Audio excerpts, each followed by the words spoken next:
Welcome to Makers International, a podcast of makers, connecting with makers from all around the world. Here's your hosts, Jamie Page, Chris Cute, and now, Richard Morley. Hello, good morning, good afternoon, good evening, good night, good times, whatever time it is, and wherever you are listening. Joined with me, as always, Mr. Chris Cute. We're not in Kansas anymore. Yeah, I like it. We still have a little counter in the bottom corner that goes ding every time it's a Disney reference.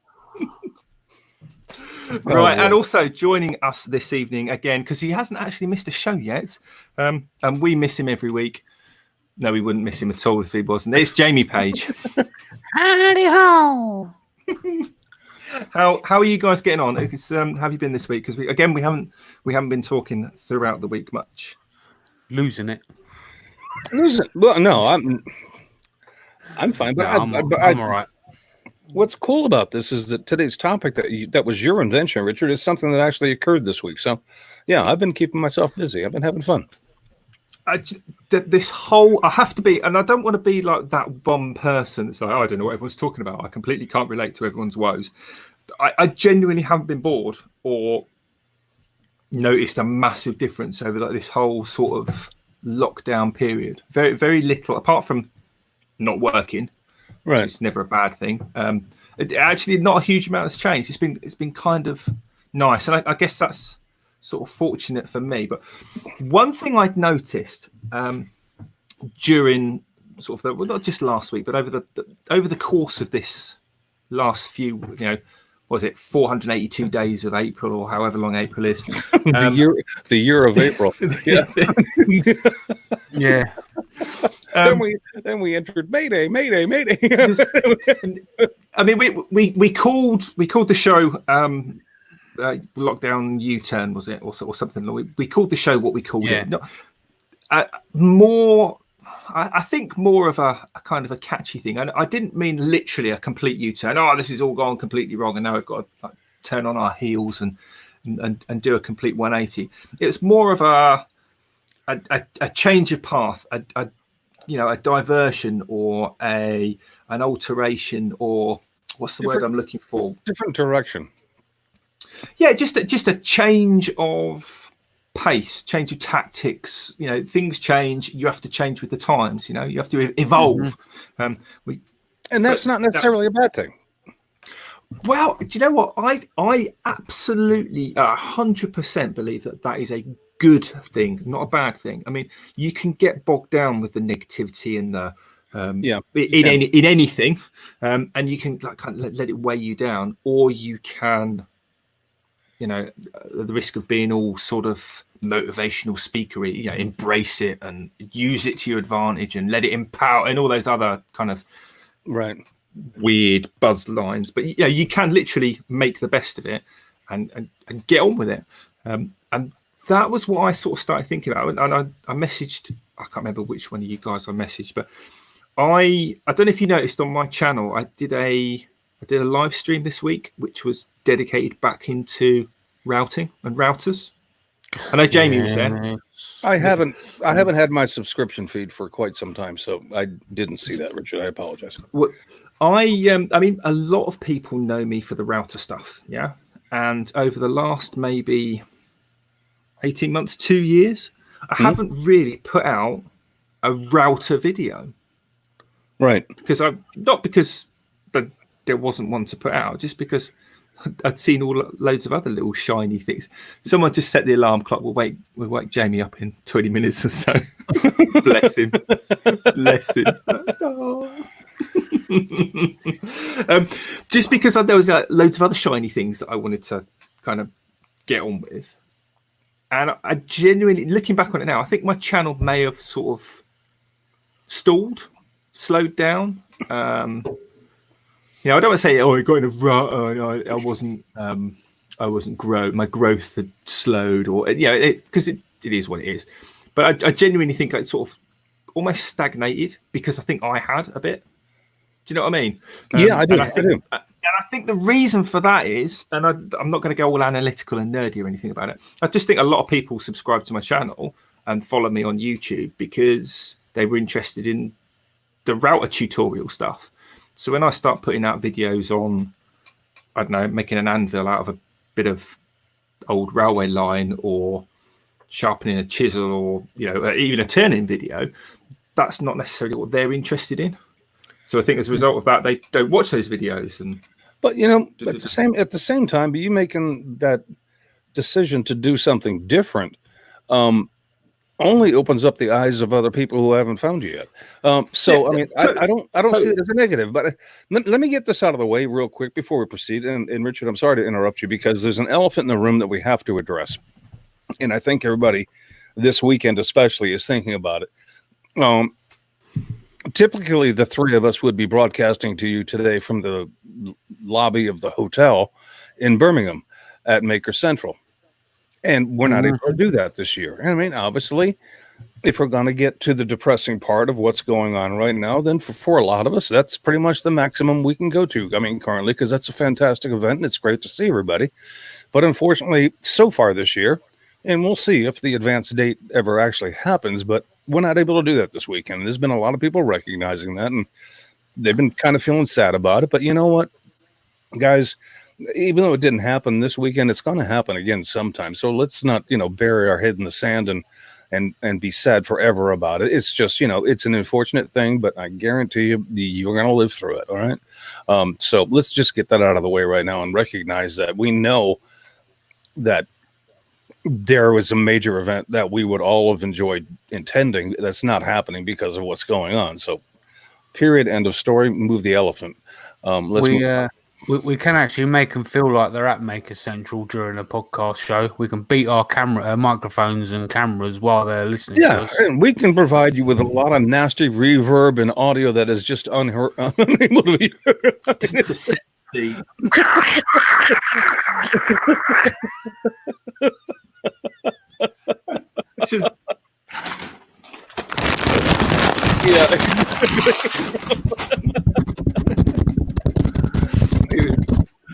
But as Peter Miller said, it's just think how awesome it's going to be when it does finally happen. It's not something to get depressed about now. Just look forward to it in the future because it's going to happen.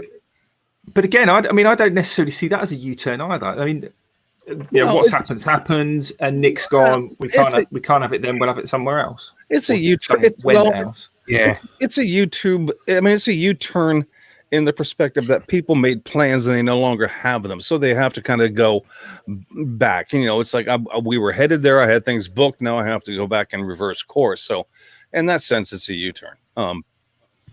Nick actually put a video out on the Makers Central YouTube channel, and he basically obviously apologized, but obviously we know it's not his fault. He thanked everybody for the support and just said that it's going to be bigger when it does happen. So it's I guess it's a positive at the end of the day. That's it. We've lived through the weekend. It's Sunday evening in the UK. It's Sunday afternoon here in the US, and we're all still living and breathing, and we're here today. I mean, it's not like we couldn't live through that. We just miss it. That's all. And I get that. Yeah, and as Andy said in the live chat, Andy Pugh, he's saying Maker Central is going to be better because of what's happened, not in spite of. And it could very well be. Yes, you're right. Totally. And actually, I mean, every cloud and all that, it might actually turn out that, Chris, you do attend, because certainly originally you might not have. So I probably wouldn't have been there this weekend. Let's put it that way. But if it's rescheduled and it happens, then I probably will be there. So there's a positive, I mean, well, for me, for the rest of you, I'm sorry, because I don't know if that's a positive or not. It's one of those, it's like Richard said, it's kind of one of those iffy things, but but for me, it would be a positive. I mean, for you, I'm sorry, you just, not so much. Social distancing would probably be a good call if that is. 2 meters, 3,000 miles. Wow, you know. No, Chris, stay 6 feet away from me at all times. Thank you. I mean, what other sort of positives? I can tell you, I told you guys I was going to geek out on you a little bit, so if you don't mind, I'll go ahead and do that now just to get it out of the way. Well, no, I mean, I don't know. You may find this cool, or you just may find it nerdy. I don't know. I don't freaking care. This is the U-turn that I've made. Because I haven't been able to get out of my shop. I've only been able to work from a desk recently. Excuse me, I had to burp again. That was rude. I started doing something that I left off with 15 years ago. And so I'm going to do kind of a show and tell here. See, because you get kindergarten time today. It's like show and tell. And for those of you on SoundCloud and iTunes, back in the cartoons, straight away. I'm revisiting my childhood. Richard, shut up. So, for those of you on SoundCloud and iTunes, this may kind of stink, but I'll try to describe what I'm showing the best that I can. All right. So 15 years ago, this is what I left off on. All right. Let me go ahead and hit my full screen picture so you guys can see what I'm showing you. All right. If you're on SoundCloud, unlucky. This is what I left off on. And rockets. It's a model rocket, and it was designed to look like the SR-71 Blackbird. No, I was going to say it looks like a Blackbird. Yeah, not the. I mean, I wasn't trying to exactly duplicate it, obviously, because the nose cone would be different, and I had to add stabilizer fins on the back of it. And obviously, it's too small. Well, it's a model rocket. I mean, but what I've returned to is a love of creating, designing, and building. Unfortunately, I can't launch anymore, but I used to launch. I've launched this rocket like 4 or 5 times, but I can't launch it anymore. But I got back into the creative process of the aerodynamics that go into things that can actually fly like this. And I don't want to get too far into it because I don't want to bore anybody. But the engine on the back of this thing goes in. Let me go here. Goes in that middle hole. If you can see, there's a clip. I was going to say, is that a single engine rocket, or it's a single engine? It was designed for what is known as a D engine, which is the second highest you can go before you get into high powered rocketry. But trust me, this thing flies to like 1,500 feet easy. But what I did with this, which was fun, in which I'm exploring different avenues now, but I'm just now getting back into it, so I'm not getting too aggressive, is normally when because the engine, like a D engine that's in here, they're normally categorized D0, D3, D6, D8. And the number that follows the D is only the number that designates the seconds between the ejection charge that's about to fire. Okay, and so I used to run D8 engines on this because it would give me 8 seconds, because as a rocket goes up, even when the engine has finished burning, it continues to accelerate and goes to what they call apogee. And so you have to kind of figure out what the deceleration is going to be, because you don't want the parachute being exploded or ejected in ascent. You want it being done in descent, because the rocket by then has slowed low enough. So I mean, if you follow that, well, normally what happens on these things is the engine will fire this nose cone off, and this nose cone will pull a parachute out. What I did with this one is the absolute opposite.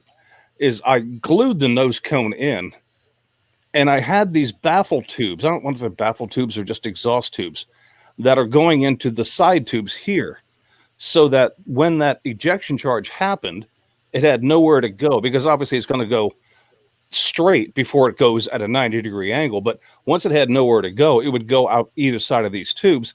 And I have both of these tubes is where you can see the cord on this one. Where is it? Which one is it? Yeah, I can see on this one. Yeah, right. And then it ejects 2 parachutes from the back of it. And I only did this to see if it would work. This was basically a prototype. I wasn't meaning for this to be a keeper, but after it worked, I went, I'm keeping that, because that's pretty freaking cool. I mean, I was rather proud of myself that I did that. This was 15 years ago when I was designing it. I've started building another one, and it's a much simpler design because I'm obviously 15 years away from doing this. I mean, it's a much bigger design, but again, I glued the nose cone in, and this rocket actually separates in the middle, and the parachute will come out of here rather than anything else. But this that breaks apart in the middle of the tube, in the middle as opposed to the end. Yes, Gotcha. but I built this one to hold an E-sized engine, which is roughly the highest powered engine you can have without getting into high-powered rocketry. When if you get into high-powered rocketry, you're talking about liquid-fueled engines, and I have no interest, only because not that kind of liquid fuel anyway. Well, no, it's just that glug glug. My go down to your local Chevron. The enjoyment of this for me isn't the altitude I can reach, because frankly, I don't care about how high it can go. I want to be able to visually see the execution of it working and then coming back so that I know I have proved a concept. You follow me? But if I launch something into the ionosphere, I'm never going to see it. So who knows? I don't want to do altitude. I'm more interested in function, and so I want to be able to visually see it. Now, this one that I'm building right now, that's going to have an E-size engine, even though it's a bigger rocket, it's honestly not as heavy as the one I just showed you. So I know it's going to go up there, but I want to see. Well, I was going to say, are you using a bigger engine because it's a heavier airframe, basically? And I'm using a bigger engine because I'm basically just a jerk who wants to see if this will work. It's like, but the only changes I've made on this compared to the other one I showed you, the fins that I used on that one were made out of balsa wood. This is basswood, which is a much stronger and more stable material to do, especially considering the thrust that's going to be coming out of this thing. So, yeah, and I don't know that I'm ever going to be able to launch this, to be honest with you, because I can't launch these things where I currently live. There are just too many trees. When I was living in Florida, there was plenty of wide open spaces that I could do it, but here, not so much. But and like I said, I don't really care too much about I do. I would like to prove the concept, but it's just the act of conceiving, designing, and making, which has given me a U-turn. Now, I can't say I'm going to stick with that forever because, like I said, I don't get to launch, but it's at least something I can occupy myself with. But and also, I'm glad you kind of touched on that. Is it might be a case that never gets launched. Yeah, but that doesn't matter. No, it doesn't matter if you're gainfully employing yourself and your mind and keeping busy and doing something that's enjoyable, almost as potentially as a distraction for everything else that's going on. The execution of it is really secondary to the function of actually getting on doing it. Yeah, but there is a certain amount of pride in actually doing it and proving the concept.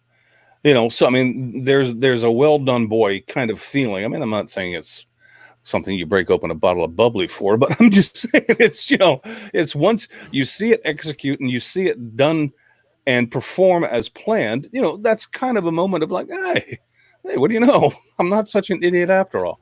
But send the bottle of bubbly up with it. Yeah. Yeah. Because I've never launched. I've seen the models up close, but I've never actually seen them launch. Many years ago, I got into and I'm going to choose my words carefully because I don't know what the statute of limitations are. The way that those rocket motors are ignited and initiated, that was of interest to me, should we say.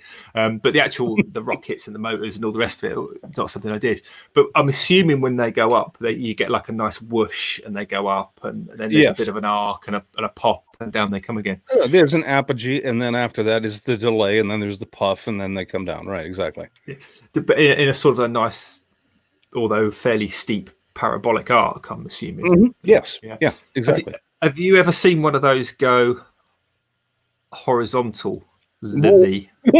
Well, I've built a few that have done that. But presumably unintentionally. That was proof of concept fail.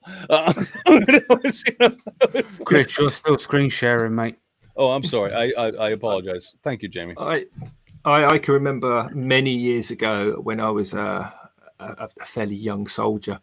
We used to get issued parachute flares, They were nicknamed Shamulis, and you had them in these about 2-inch diameter green plastic tube that was about maybe 15 or 18 inches long. And they had rubber caps on either end. So you pull off these rubber caps, and then like a bit of string would fall out the bottom, and you pull the pin out, and there was like a little lever that you'd flick the lever, and it would cause this pin to come out and go pop, and then this rocket would shoot out of the tube that you were holding. And it was the ignition charge, yeah. Yeah, so there's this huge cloud of smoke around you that you couldn't see for ever. And this thing would go, and it would like an awesome whoosh sound, and it'd shoot up in the air, and it'd go pop, literally like a cork out of a bottle. And then on the end of this parachute would be a white phosphorus burning thing that would you've probably seen them in like the movies when they come down on the parachutes and it lights the ground up. Right. Yeah. It looks really cool. And it's absolutely stunning. It's like an interesting bit of kit. But have you ever seen one of those things go horizontally? No. Oh my life. Those things are just, and I'm not saying people used to launch them horizontally on purpose, but it was probably just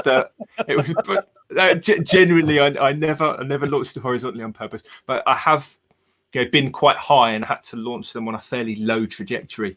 When they go up and they go up pretty quick, and then you just over they go. Yeah. But if they go horizontally, they're just like it's like a jet fighter going past. Whoa. Anyway, yeah, it's pretty scary.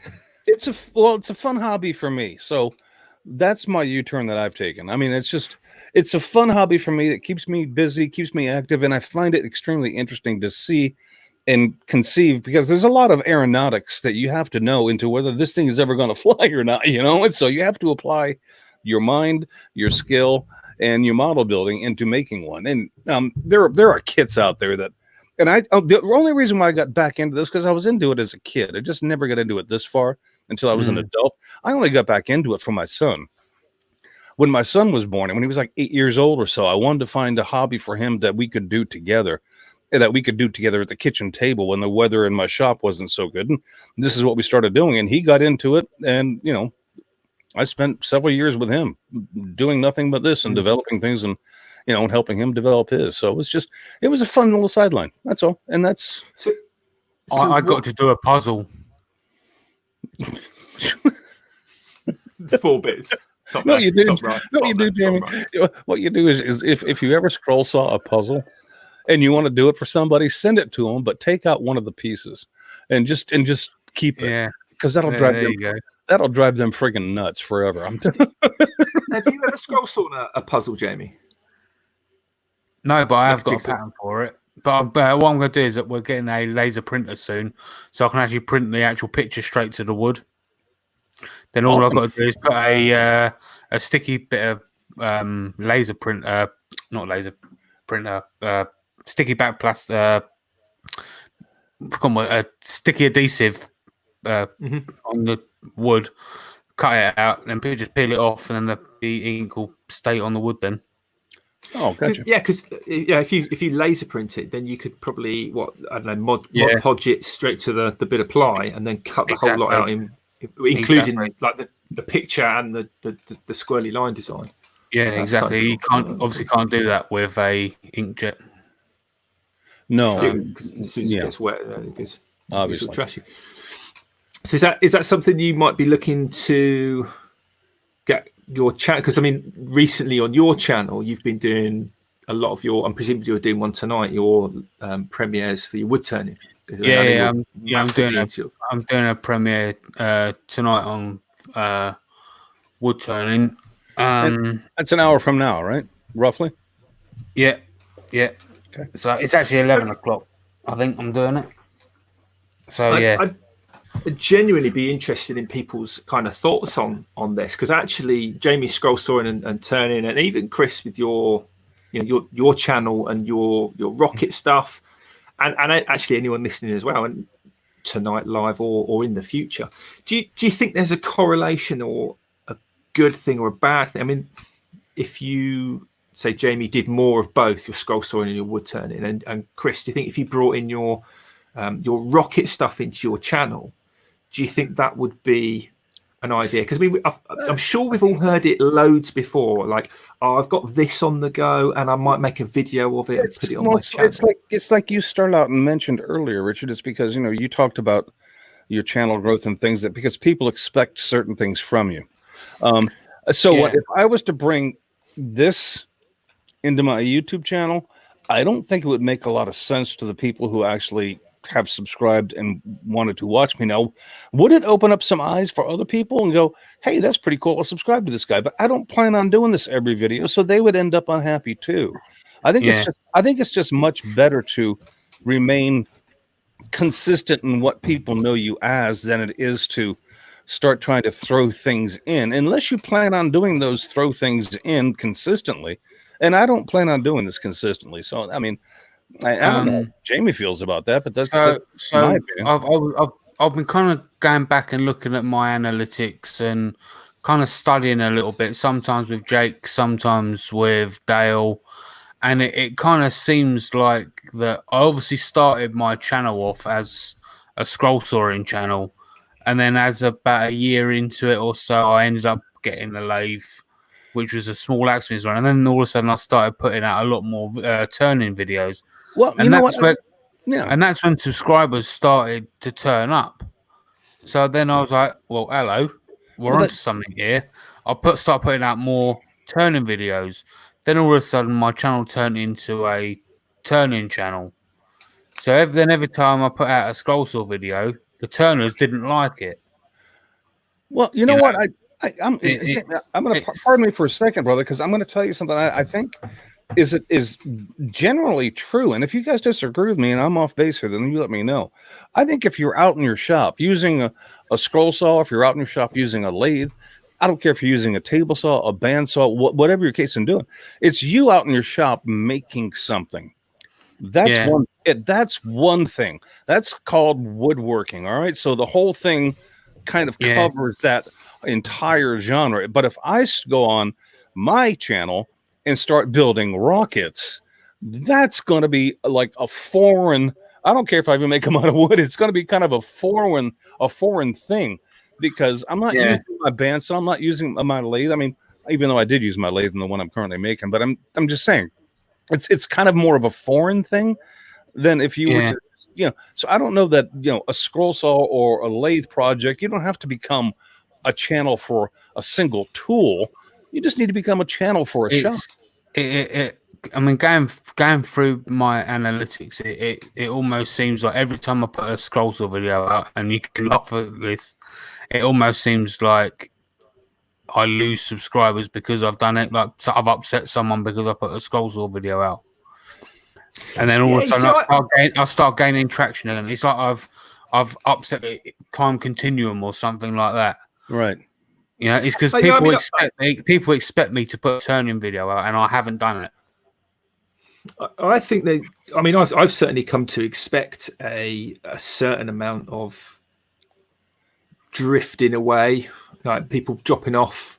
I put out a video and I'll maybe lose 2 or 3 subscribers. And when it first happened, I was like, whoa, what's going on? Whoa. But I just think I don't know, my channel's 7 years old now, something like that. Those people that subscribed in, let's say, even the first 4 years, probably haven't watched a video for a while, and then I'll put one out. It might appear in their feed, and they've gone, "Well, I just unsubscribed," and that's fair enough. Because if they see a video and they unsubscribe, they might have just, "Oh, I didn't realize I was still following him. Oh, I don't want to follow him anymore," and they don't. Right. Or, I don't think it's because of the video. I think it's because they've gone, "Oh, who's that? I haven't seen them for ages. Oh, I'm not interested anymore." Because people aren't interested the whole time. I subscribe and unsubscribe all the time. There's a ton of variables that go into this. I mean, I think that the majority of us in the maker community have a very broad sense of what is and what is not really cool. I mean, making is making. I don't care if Jamie wants to put out a video tomorrow on how to bake or make a freaking fruitcake. I'm going to still consider that making. I'm just saying the general public who is not within our broad sense is going to look at that and think it's weird. You know, I understand. I think anyone's going to look at Jamie and think that's weird. No, Everyone will. Sorry, dude. I think a lot of it has also to do, and this is my own personal opinion. I think a lot of it has to do with the person who's presenting whatever making is going on. I mean, I think there's a personality attraction. I'm not saying it's a major thing, but I think it's an aspect that also goes along with that. And I'm not saying that I have an award-winning personality. I mean, because obviously, look at my channel, how many subscribers I have. I clearly don't. But I'm just saying that I think personalities have a lot to do with people and what they're willing to watch and what they're not to as well. And that's a different, broader sense than the one that we're talking about as a maker community. I mean, I was looking at it not even necessarily from the individual point of view, just generally. I mean, like from one week to the next, my feed will be different. So recently I watched a few videos, like they were really old kind of 1940s British Pathé films about World War II aircraft. So for the next week, my feed will be inundated with those kind of videos. But then I'll be looking at Richard was in the army.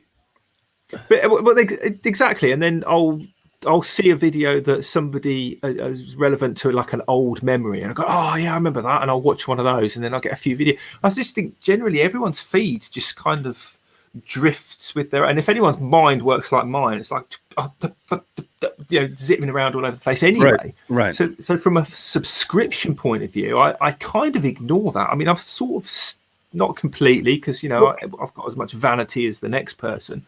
But I look at it more from the people actually watching the video.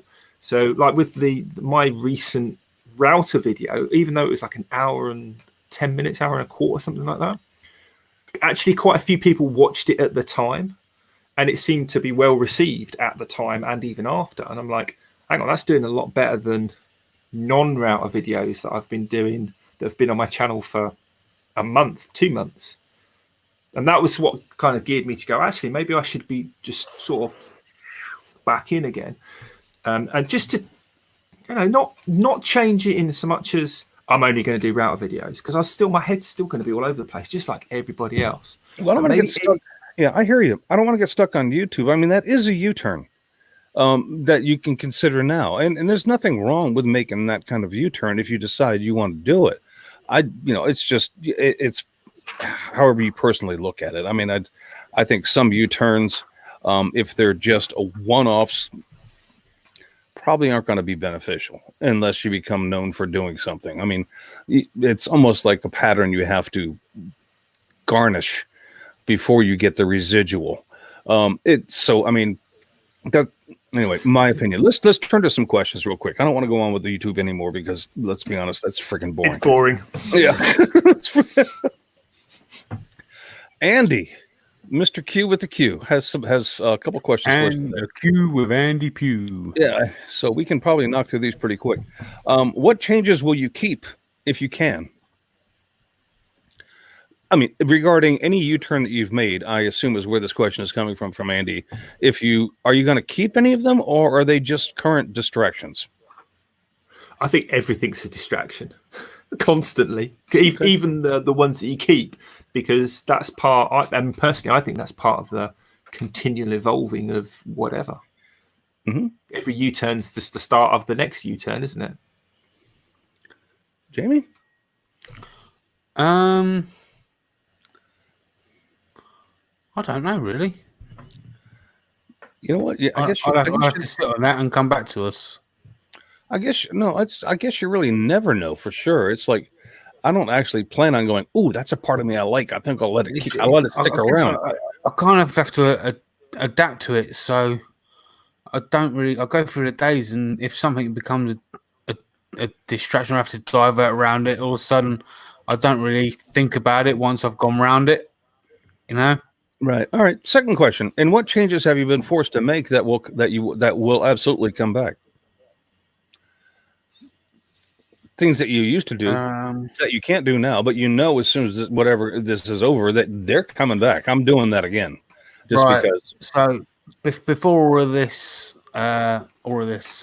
Corona stuff went down, I was actually in the middle of sorting out my workbench, and I was basically going to box it all in and turn it into a complete solid box, so I could store stuff in, like so it was dust free and all that sort of stuff. And I was going to get an outside unit, a little box to do stuff. Well, obviously, since everything's all closed up and I've been unable to do it because I personally can't go out. My dad can't go out because he's got high risk as well. So we've got a problem there. Yeah. So yeah, once all that's over and done with, then I'll be back to doing that. What about you, Richard? I mean, is there anything that you know is definitely going to come back, or are you just pretty much proceeding as normal right now anyway, except maybe you're not at more clients' houses than you would prefer to be? Yeah, I mean, for me, the stuff that's going to come back is, once this is all kicked off, then I can get back out there. I've got maybe a dozen jobs that are, maybe a dozen jobs that are sort of in the diary, as it were, but there's just no date next to them. But anything that's of interest, I'm likely to get distracted with, and because I'm literally just, what's that? Oh, shiny! Oh, because I think that's just what keeps me sane. The same thing, just. I think the only thing there's two things, and not that one happens very often, but it's one of those things that once it's taken away from you, you automatically want it. It's like, when somebody says don't do that, the first thing you want to do is do that. It's like, don't touch your face. It's kind of like being that 8-year-old kid again that goes, I'm gonna freaking do it anyway. But the first one I think is I'm gonna go back up and visit a big box store in my area to get supplies that I need. Right now is just not a good idea because those places are insane. But once this is over and everything calms down, I will enjoy going back there. Because I sometimes go up there looking for a single box of screws, but I'll spend an hour in the store just looking around. Well, this is cool, and looking, shiny. Yeah, exactly, shiny. It's like this is a good idea. Do you follow Steve Ramsey at all? Mimmals on Instagram or YouTube? Not as much anymore. No, not much anymore. So, no, I don't. So I still follow Steve on Instagram, and I was following his stories the other day, and it was a classic one. I can't remember whether he'd been to Lowe's or Home Depot, but one of those stores, and maybe you'll be able to kind of shed some light on this, Chris. One of them's got like a pro-consumer contractor entrance / part of the business. Uh-huh. A bit like B&Q in the UK. They've got trade points, so there's like a trade only, contractor only customer, and he used to this was like a pro entrance. So he'd been to his local big box store, and they were queuing around the building. But then he was saying there's like a pro entrance. So he just went to the pro entrance and went, "Yeah, I'm pro." And they just blagged it, and they just let him in. There's 100 odd people queuing, and he goes, "Yeah, I'm a pro." That goes against everything you're taught. You're no longer merely mortal. You've completely blown that. It's what is known in the States as a contractor's entrance. And it's for the professionals to go in, and then for the professionals to check out without having to deal with the Joes and the Billies and the Bobs and the Susies and the Julies. They can get in and get out because they have work to do. It's what's known as a contractor's entrance. And we have them here. I mean, he does have videos to make. I'm not going there. Every big box store has the same thing. The second thing I was going to mention was that it's the thing that you can't have that I don't normally do a lot of just because of my situation. But once you tell me it can't happen, all of a sudden I want to do it. Is the social gathering. I am really wanting to get together with a lot of the fellow makers in my area, around the country, around the world. I honestly do feel a void right now there, and I think a lot of people do too, especially considering this weekend. I think it kind of makes it a little more red and itchy than it normally would be. But because Tony Rouleau and Mackenzie Rouleau, I mean, they were going to have their slip and slide party this summer, and I don't know if that's still going to go on or not, but I was planning on going to that, and that would have been a fun time. because I mean, plan on going to it. Yeah, that would have been a fun time, and I don't know if that's going to happen anymore. So, is that going to change? That's one of the things that's absolutely going to change for me, and it may not even happen immediately, but at least I know it's possible for me to do. So, Andy, I hope that answers the question. I mean, as far as what changes do you know will absolutely come back, and that is high on my list. Next question he has, and how much time we got? Time. What changes have? Okay, Andy should be like a psychologist. We should all be laying on a couch when we answer these questions. With a bright light shining in our face. Yeah, Andy, you're killing me, man. People are psychoanalyzing us right now. Let's make sure we don't give out our passwords and usernames. What changes have you not made yet, but will do if the current situation continues?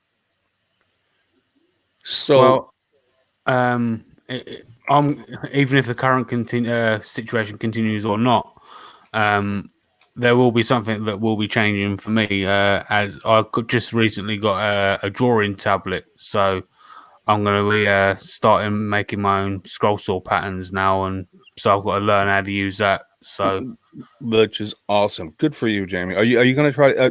And I know you're just getting started, so you probably haven't thought this far ahead. But I mean, is it in your back of your mind possibly to start selling some of the patterns that you make, or offering them? Depending on how good they come out, there will definitely be some free ones, because that's part of what Team Scroll Saw is about, is helping other people and sharing. In the Scroll Saw and about. But depends how good some of them turn out.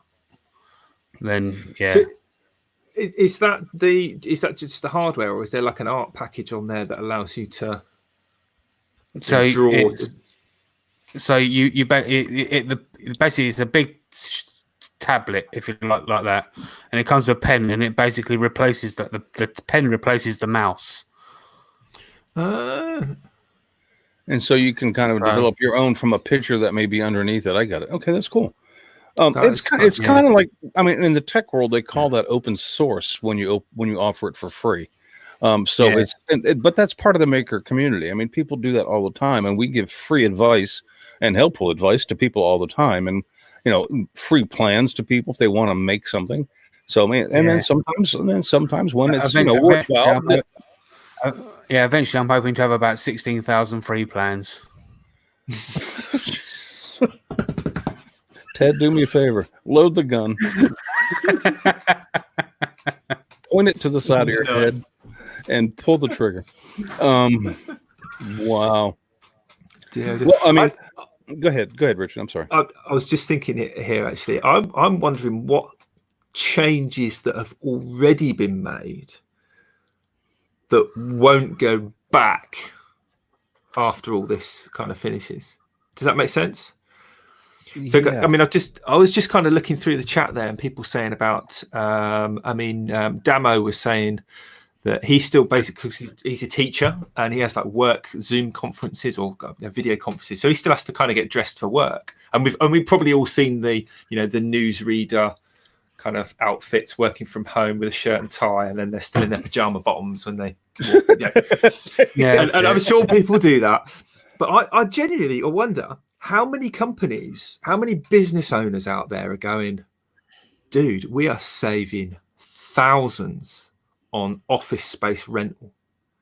Why don't we just keep everyone working from home, downsize our offices to like 20%, have a couple of big meeting rooms, and just get people in like maybe once or twice a month when they really have to. Apart from that, you stay at home, folks. Well, I mean, in certain circumstances, I think that works. And I don't want to get into this too hard, but I mean, I hear what you're saying, Richard, because I think in certain circumstances for businesses, what they've had to discover is actually a discovery that can save them money. I think in other circumstances, there is the one-on-one interaction, which is almost vital to your business. I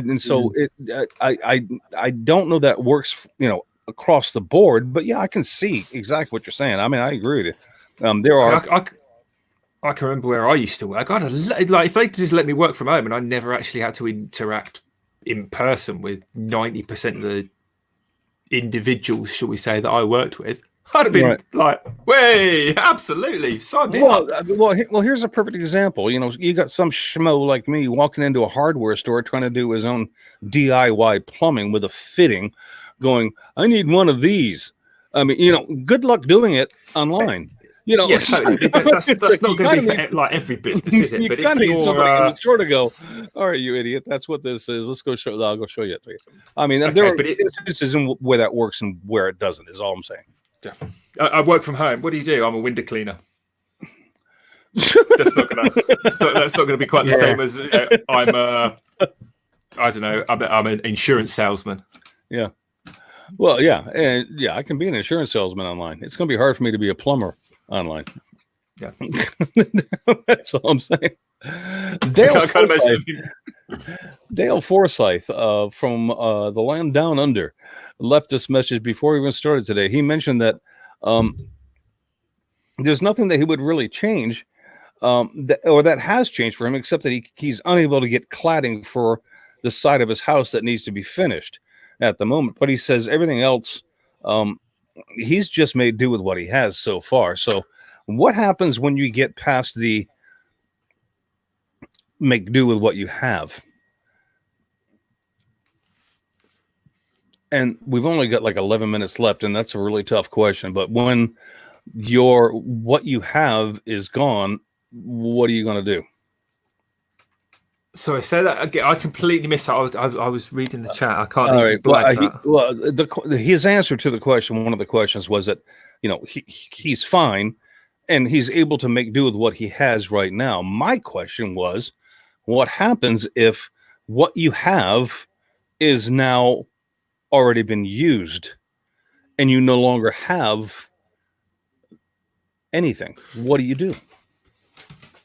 I mean, where do you go? I mean, do you start reading books? I mean, do I mean, it's like, because, and I hope it never gets to that point. Trust me, I do. And I have a very large scrap pile, so I know I can hang in for quite some time, but a lot of people don't. And they're probably pretty nervous about that. I mean, because, you know, sometimes all you have to occupy yourself is with your hobby, you know, especially now. And once you run out of materials to hobby with, hello, what are you going to do? Yeah, I think. I mean, I wonder actually how many people out there have either rediscovered a hobby, like you with your rockets, Chris. Yes, and actually, I know Kat's been doing it. If you follow Kat on Hippie Noodle over on Instagram, she's been doing some embroidery, some needlepoint, right? Yeah, and not just kind of the cross stitchy stuff, like all different random stitches that she's been doing, and I'm going hungry. The place is a mess. I've got no clean clothes because all she's doing is embroidery. I'm jesting, obviously, for everyone that doesn't know me.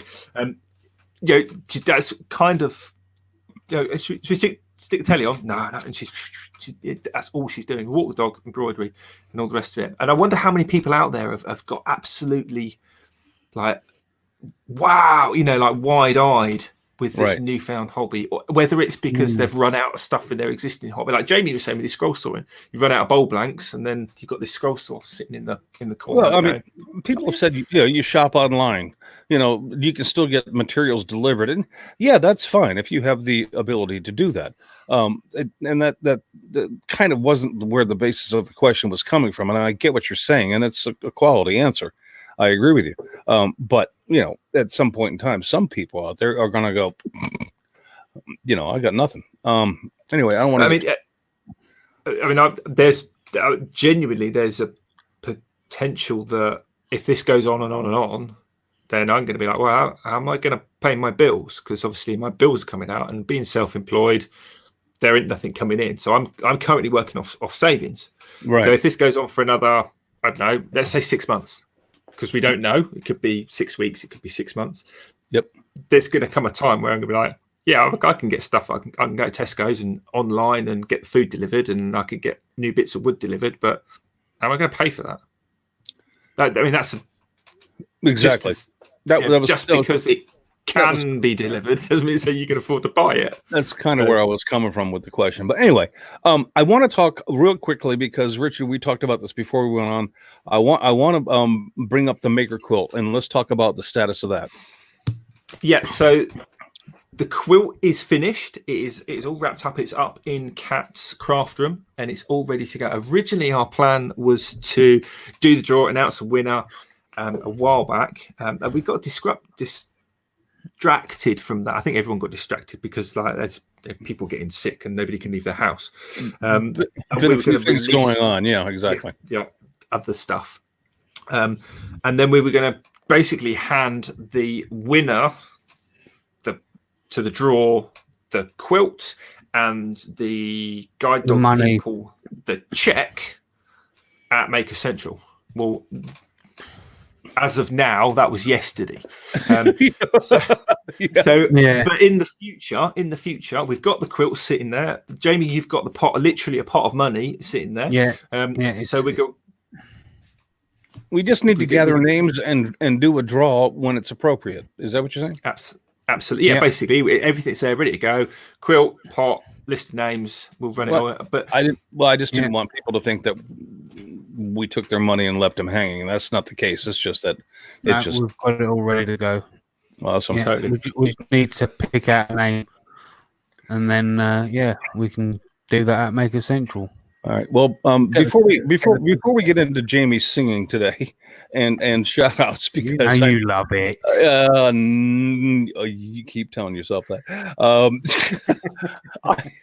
I wanted to give a very personal and very special shout out to Dale Kirkwood, because Dale helped me out a lot recently. I'm not going to go into why, but from Maple Tree Studios, Dale, publicly, I want to say you're a good man. Thank you. I appreciate the help. So, let's just move on from there. So, Jamie, if you don't mind, at least allow Richard and I to remove our headphones before you get going. So, if you're ready, I'm ready. Anytime, just do me a favor. Let me know. Right. Go on, then.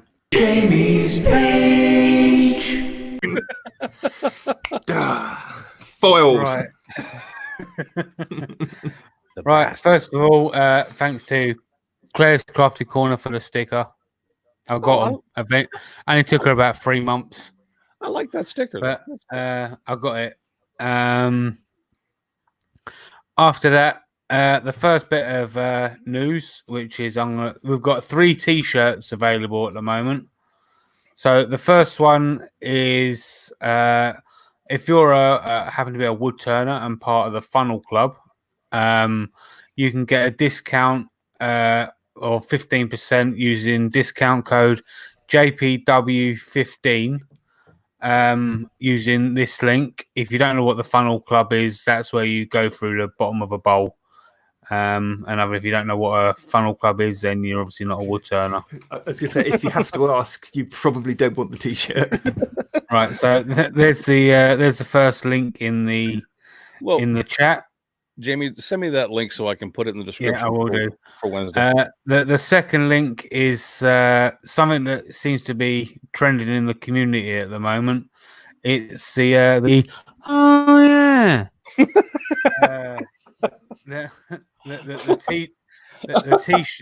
t-shirts, bags, and cups that's going around. So they seem to be a bit of a hit at the moment as well. So. We're not going to go into the story behind that. We're just for people who get it, they get it. I'm sorry, we're not trying to keep a private joke. It's just that we don't want to offend anybody. Right.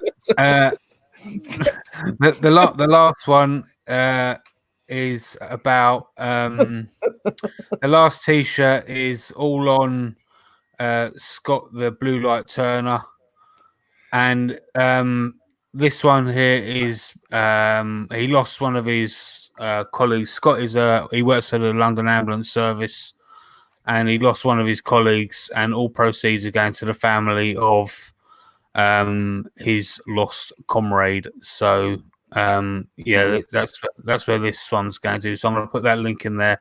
That's if you're part of the Fingers Club, which basically means if you've cut your fingers or if you've hurt your fingers, your knuckles, or whatever in any sort of way, then you're part of the Fingers Club. That's awesome. So there's that one. Stickers. When Maker Central does eventually come round, you're obviously going to need stickers to hand out to everybody. So if you go over to makersinternationalpodcast.com /stickers, click on the picture on the website. It will take you to a website and you can get £20 off at checkout on your stickers. It's a one email, one use kind of thing. So just remember, if you've been there before and used your email before, you won't be able to use it again. So just set up another email account. It's easy. It's as easy as that. So we're now telling you how to cheat the company. So yeah, go ahead. All right. Anyway, you couldn't have figured that out on your own. But all right. My shout out today is kind of a funny story behind this one, which I'll get to in a minute. My shout out this week goes to Andy Hill of AH Bespoke. Awesome. He made a Celtic cross, which he carved using his Dremel.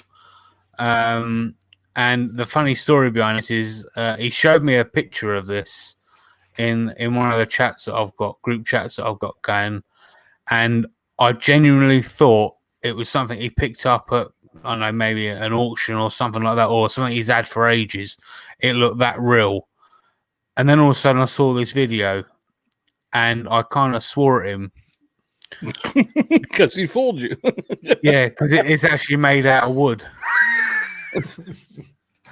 I tell you what, not only is Andy like a really nice guy, like super nice guy. He's like everyone's awesome uncle. He's absolutely, seriously, the guy is absolutely killing it with his carving. I mean, I think him and someone like Bobby Duke should have like a carve off because wow. Yeah. Good stuff. Yeah. And Andy definitely is a very, very talented man and definitely needs more subscribers than what he's got. So go and head on over AH Bespoke. Give him some love. I don't have a shout out today, guys. I'm sorry. I haven't had a subscription feed to actually shuffle through for the past week and a half. So it's kind of impossible for me to have a shout out today. But Richard, if you have one, go for it, brother.